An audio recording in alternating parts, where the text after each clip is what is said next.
Hi, welcome back to my YouTube channel. Hope you're all doing well, and today we are looking at trail running shoes from Hoka.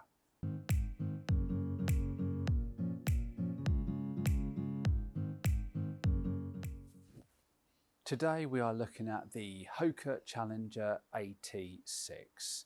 It's their version of a Road to trail shoe with max cushioning. This shoe is designed to, in essence, take you from your doorstep to your trail and back. This is my review to see if it can do it all, or if it's just a bit one way or the other, or no good at nothing. So first up, I've only tested this for maybe 100, 150 miles. So durability is not something I can comment on too far as yet, but so far it's shown minimal signs of wear, and I've ran on a mixture of different surfaces. So the sole and the midsole, which is an EVA max cushioned foam from Hoka, is holding up very well, and I've got no visible signs of wear and tear on the upper. The upper still looks, other than the mud and the dirt, it still looks as pristine as when I got it out of the box. The upper itself is, I think, a dual layer mesh. I think it's going to hold up well from a durability point of view. I don't think it's going to be particularly good from a breathability point of view. I think it's going to be better for more of a winter colder weather shoe. I don't think this shoe is going to be particularly much use to me in the summer. I think it might get a bit sweaty. Fit wise, I've gone up half a size from what I normally wear, but more as an experiment to see if I could need or prefer more foot space. So the only downside I've found with fit so far is for my narrower feet, these are fractionally wider than what I'm used to.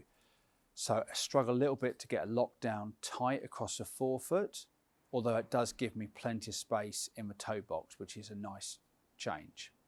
I found that if I just wear a thicker pair of running socks, that solves most of that problem, and I can get a good lockdown and good fit.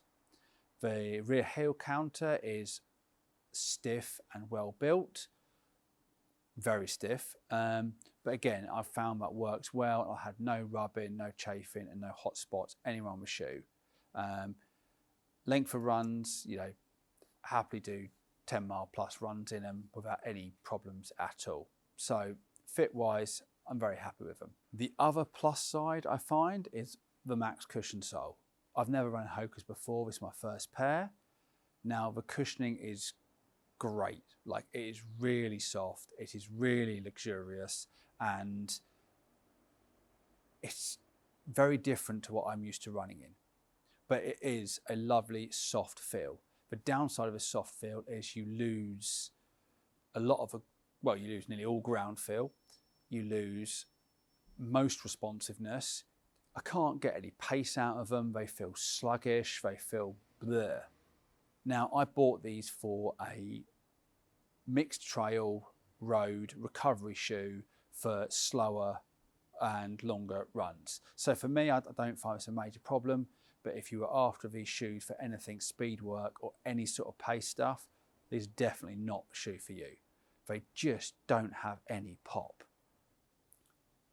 Traction wise and outsole is definitely where the shoe does start to fall apart for me.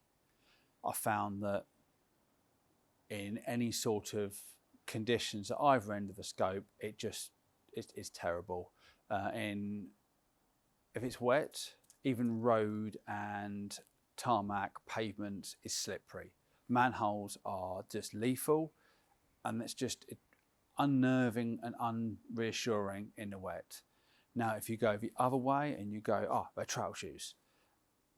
Long wet grass doesn't have a lot of traction to it.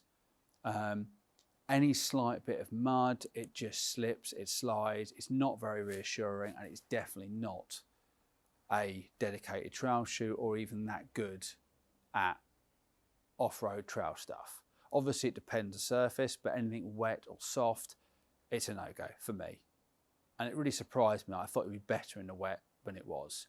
Now, why I do like this shoe, and I think it's very niche market, but if you run on, canal towpaths down the side of river, towpaths down the side of rivers, hard packed ground, maybe round like National Trust places where it's a sort of gravelly hard packed path, great.